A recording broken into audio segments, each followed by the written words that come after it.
Before the video starts, I have a website, cheappcbuilder.co.uk. There's a link in the description where I have recommendations for PC parts for every budget.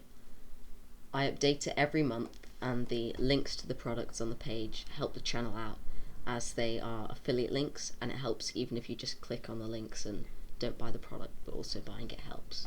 Thanks.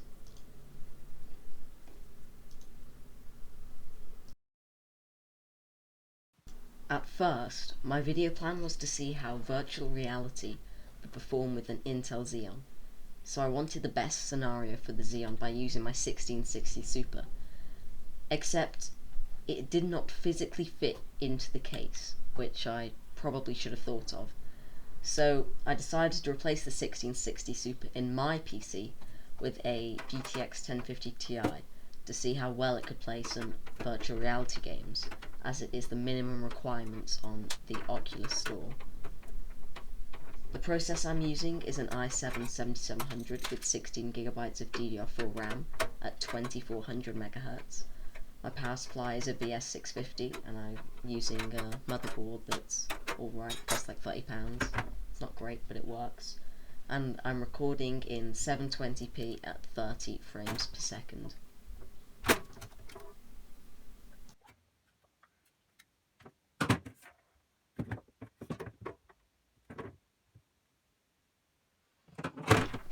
You might recognise this PC from the £250 PC build, which I'm thinking I might redo as the quality was not that great. Also, while making this video, I'm learning this editing software while making the video, so it might not be that great in terms of effects and audio correction, but the more videos I make using this, the higher quality they will become.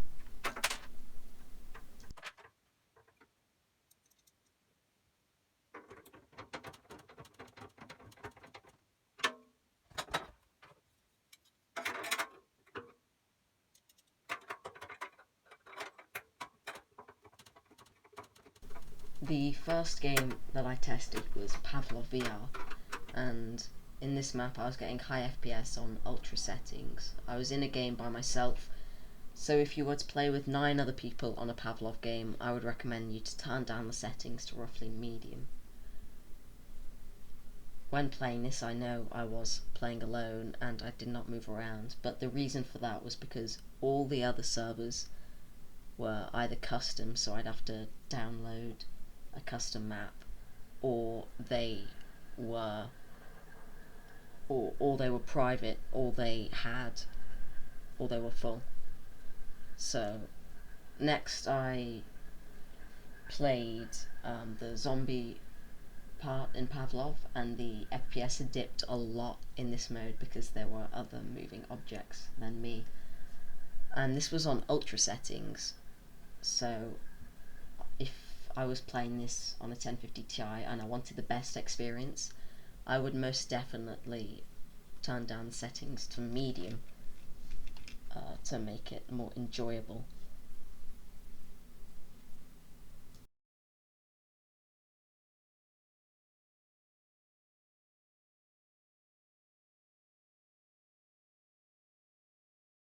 You might have realised that there's no audio in any of these games, and that's because I forgot to record the audio on OBS, which is my fault, and I will make it so it's recording audio next time I do a video like this, which probably won't be next week or the week after, as this type of video takes a long time to do.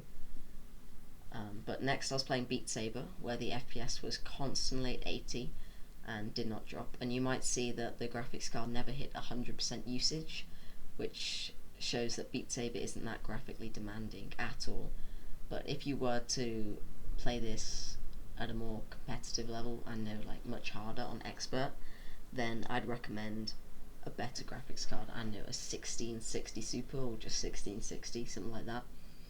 Then there's Superhot VR, which I'm not too sure what settings I played on, but I did play on the unlimited mode, where you get that if you complete the game. So it was on default graphic settings, and it felt throughout that I was getting a solid 80 FPS. I didn't notice many drops. It was only occasionally when there was a lot of them in a scene at one time that I would see a lot of FPS drops, but apart from that it was all fine. Thank you so much for watching. I'll have another video out probably next week, maybe a bit earlier, but remember to check out cheappcbuilder.co.uk if you want to, and I'll see you in the next video. Bye.